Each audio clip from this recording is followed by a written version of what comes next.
2024 was definitely the last good year for DC after the Snyderverse was cut short, which unfortunately has to be said 3 years later after having to endure and ignore Gunn's immature, inappropriate slop made for man-children. With the critically acclaimed Penguin, which won 9 Emmys including Best Actress, and controversially, Joker Folie, Deux, which I won't shy from admitting that me and my main two buddies loved despite it underperforming due to its drastic genre change into a more niche genre on average when it became a musical, in tandem with various internet criticisms encouraging people to not give it a chance, with criticisms that are honestly ridiculous, like claims of the director hating the fans when there's no evidence or artistic decision that makes that clear, and are merely just people upset that the movie decided to be an actual sad movie that was even more sad than the first one that was already sad, instead of having half of the world dying but then all of them come back to life.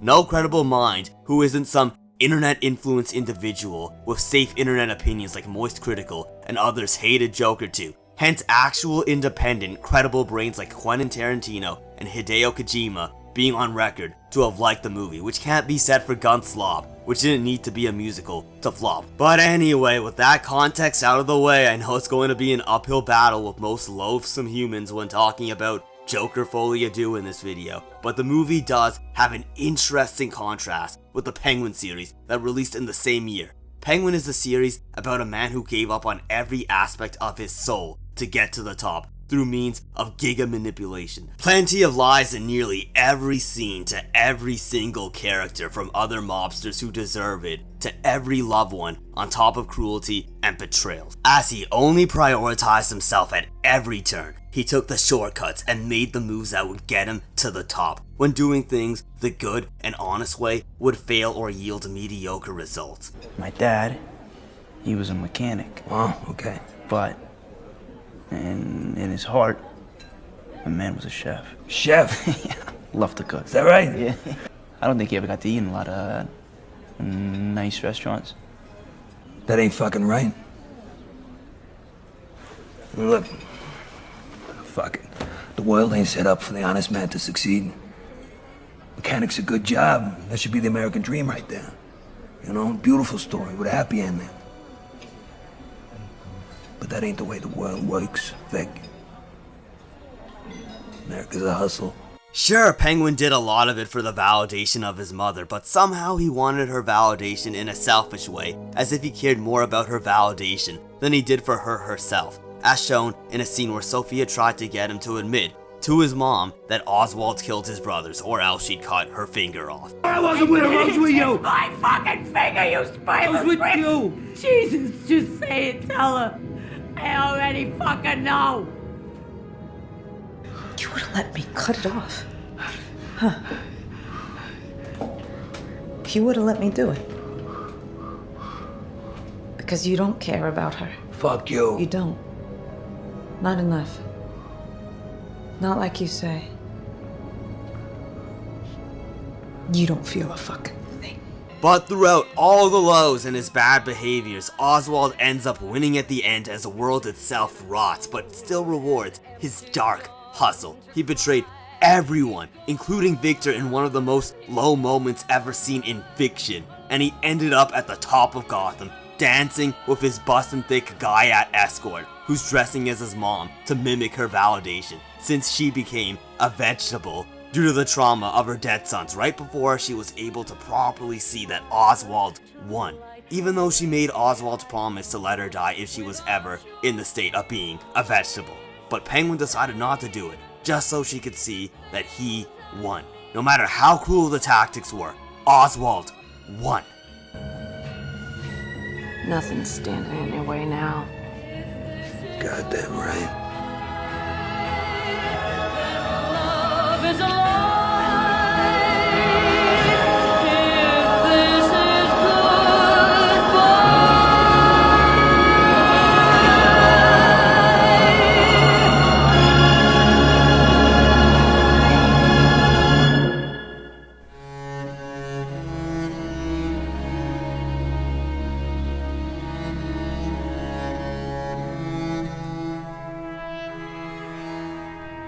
And then we have Joker Folie, Deux, which is the complete opposite in a way that says a lot about society and the world in itself. Joker Folie delves into the aftermath of Joker's murders and the riots he caused in the first movie. It portrays the realistic abusive events and mistreatment of the mentally ill that would transpire within the prison industrial complex. Someone getting R-worded or shanked in prison is not a rarity in prison.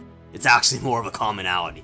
In the middle of that story, we get Lee, who, like other Gaiats in real life, romanticizes all of the bad actions that Arthur made that got him into that asylum. But she only loves the Joker and the attention that it brings by association. As expressed by the songs, she only really cared about herself. Arthur may have been a little special and even innocent, but these are things that Arthur still knew deep down, especially at the point when his lawyer came in as more of a proper mother figure than his actual mother, and informed him that Lee was mostly just talking about herself in interviews, and how she was lying to Arthur about her past being similar to his. There's this one subtle moment in a song bluntly named If My Friends Could See Me Now, where Lee grabs Arthur's hand and guides him to the gates of Arkham, where they'd be photographed together. To think the safest man, which I must say is speech. To pick an unknown gal, whichever down is me.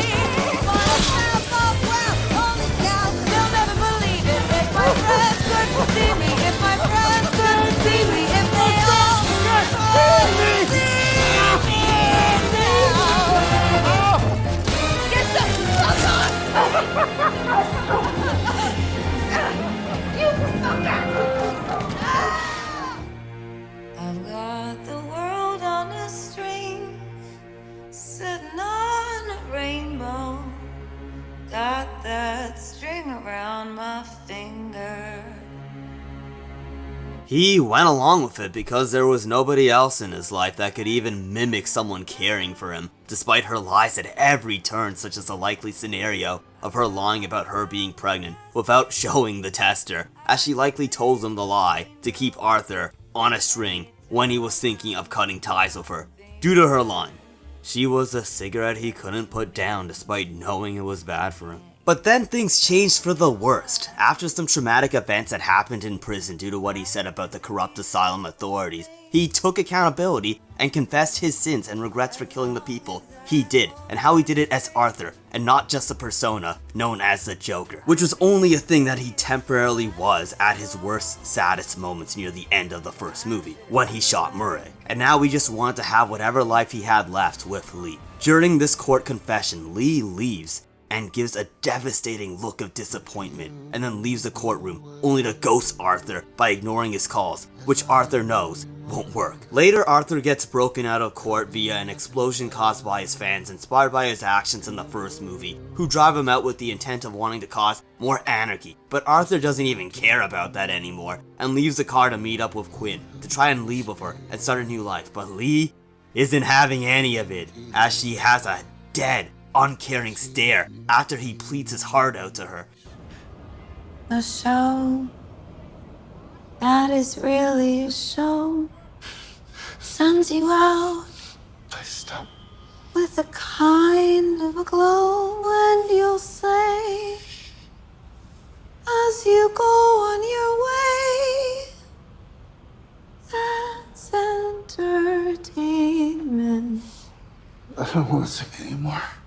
A song that is winging along, Just talk to me. or a dance with a touch of Just romance. talk. Stop singing. You believe in all that we had dreamed.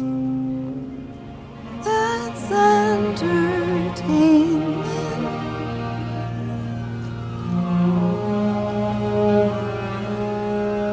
Goodbye, Arthur.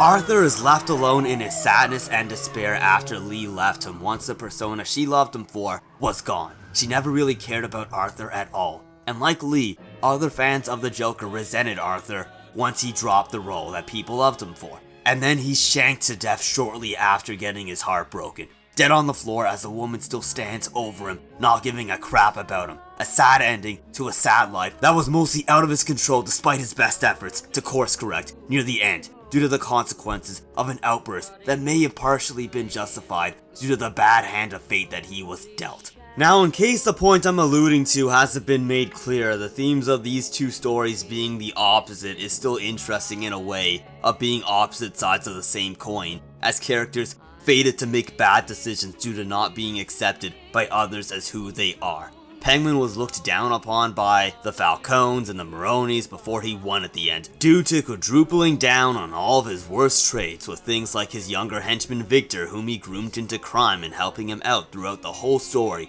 only to kill him in the end, because he didn't want a connection that would make him vulnerable or weak. He killed his last hope of someone seeing him as someone tolerable, and ended any hope for a soul, but still got to the top. And then there's Arthur, who did the opposite and lost in every way he could when it comes to the living world. It tells a story about a man getting beat down throughout both movies, which goes to show how doing the right thing, despite past bad actions, won't be easy, and may get you punished and crucified for it. As this interesting psychology article written by one of the rare few women actually telling the truth explained, Arthur was failed by his mother, who trained him to believe in the many lies that every woman tells, and he suffered for giving Lee the benefit of the doubt and believing her ass. Then there's Penguin, who wins by telling all the lies and doing all the bad things, which says that being vile may get you ahead in the world, hence the nasty advances that one vile religion makes in the real world that YouTube won't really let me talk about. But the only light at the end of the tunnel is that Penguin is more guaranteed to go to hell than Arthur is, as Arthur might have turned around in such a way that could have honestly got him into heaven,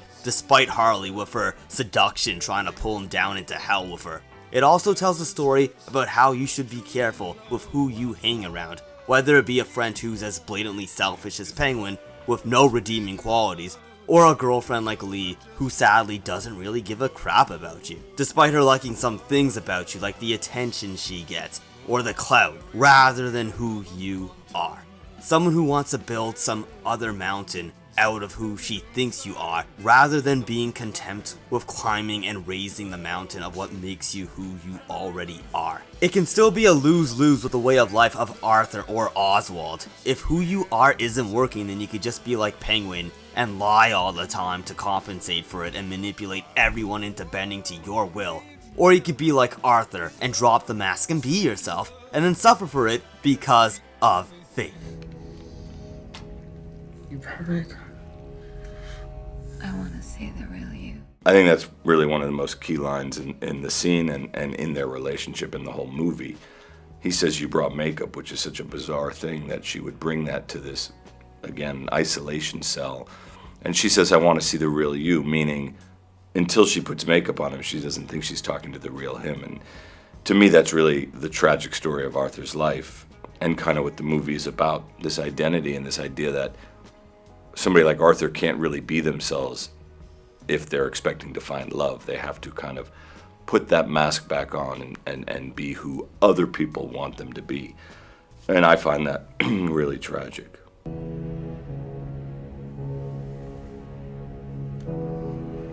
For me, it was always Oz and his mother. Oz needs his mother's love. He will get to the top, but he will not have his mother's love. She ends up in a state she never wanted to be in, that he knew she never wanted to be in, but he cannot let go of her. The story's about having to fully stare into what that desire actually gets you, which is less than nothing. It all plays out through this transactional relationship where he's getting people to play the roles in the story the way he needs them to be, and you realize just how broken he is. And Eve is an incredibly key aspect to that. Eve and Oz have a very transactional relationship, but I think they understand each other. They're both survivors. She is in this ultimate role play for him. She's really taking on the energy of his mother, literally taking on the wardrobe, the look. In another situation, it would have been a romantic moment, but in this series, it's a very dark moment. Now, the woman who Oz pays to sleep with, he's made her into his mother by wearing his mother's dress. It was always having Eve dress up like his mother in that dress, which we established early, and see that Oz is delusional, that there is something darker in him than you might suspect. I knew that the goal of the series by the end was to have him rise to the top or get closer to that goal. But when he achieves power, that he's lost a lot of himself as well.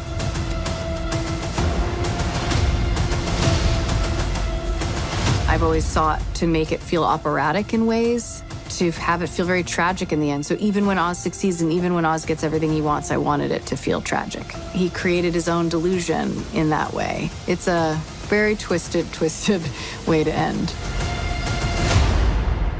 Now you see, that's the objective depth of DC in 2024, and I was having a blast with it despite the internet not vibing with the niche musical genre of Joker 2, despite all those themes I mentioned, objectively being in the movie, unlike Gunn slop that nobody could make a video essay of actual substance out of.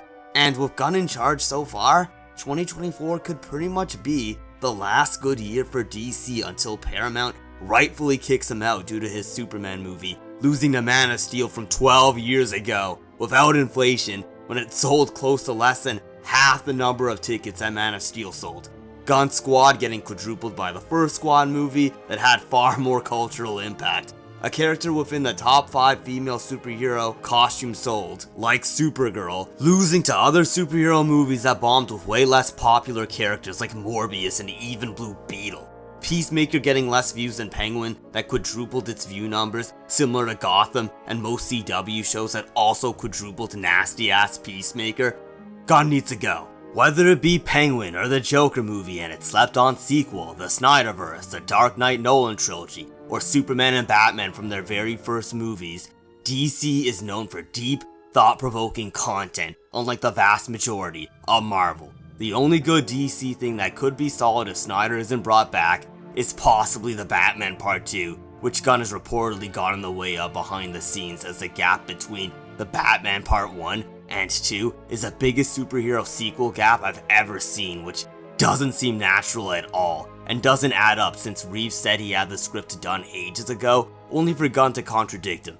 But anyway, hopefully the Batman Part 2 hits more of the quality of the Penguin series, as I honestly didn't think the first one was anywhere close to most other Batman movies, especially The Dark Knight or BVS. Snyder did say him and Frank Miller working on a live-action Dark Knight Returns movie was just a matter of when, which is something I'm really hyped for since BVS already had heavy inspiration from the comic to the point where his friend Frank Miller is on record saying that his Batman was very, very close to the material, despite the LARPing bots who want to disagree with the author and say it isn't accurate, even though Frank Miller's Batman has killed in The Dark Knight Returns or other comics within the same continuity, such as the sequel The Dark Knight Strikes Again. I can't wait for the movie to not censor the warehouse kill, unlike the animated movie that Frank Miller had nothing to do with, that encouraged the misconception of Batman never killing, which LARPers like to hold on to in an effort to keep their art over sanitized, even though Batman killed in nearly every live action movie he's had. But anyway, with all that being said, one could hope that my statement of 2024 being the last good year of DC becomes outdated for the better in a year or two. I don't want to be like one of those annoying Marvel fans still crying about how good things used to be, whilst complaining about how bad and childish the new successful movies are, when the intellectually good past Marvel movies in question are like getting around 2 decades old, unlike DC, where the good ones aren't as ancient. Like, grow up, move on, and go watch something else at that point. But thanks for watching this deep dive of the last year I enjoyed when it comes to DC. Check out my media, my Linktree, like my Discord, Twitter, or my other deep DC videos that I have plenty of. Thanks for watching. That I'm irresponsibly mad.